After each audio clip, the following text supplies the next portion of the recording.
பார்த்து வருகிறோம்.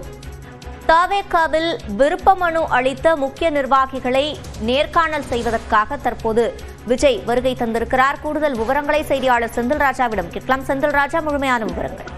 சிவரஞ்சனி, தமிழக வெற்றி கழகத்தின் சார்பில் வருகின்ற சட்டமன்ற தேர்தலில் போட்டியிடுபவர்களின் நேர்காணல் செய்கிறார் விஜய். இதற்கான அந்த விருப்ப மனு விநியோகம் கடந்த மாதம் 6ஆம் தேதி தொடங்கி 20ஆம் தேதி நிறைவடைந்தது.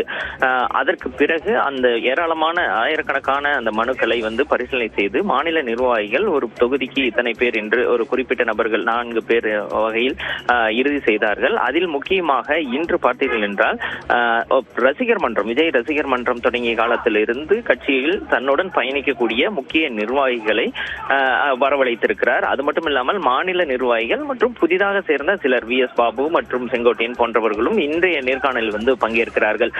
இதற்காக கிட்டத்தட்ட பார்த்தீர்கள் என்றால் 50 பேர் இன்று அந்த நேர்காணல் என்பது நடைபெறுகிறது. 50 பேருக்கு அந்த நேர்காணல் நடைபெறுகிறது. இவர்கள் அனைவரும் விஜயுடன் 20 ஆண்டுகளுக்கு மேல் பயணித்தவர்கள்.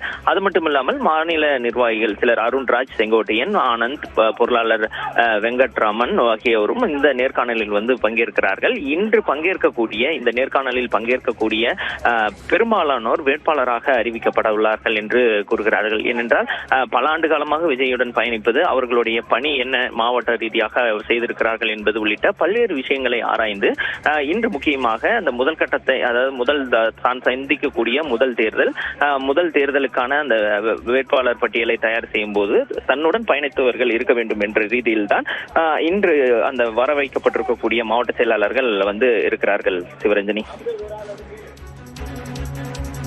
முழுமையான விவரங்களை வழங்கியமைக்கு நன்றி செந்தில்ராஜா.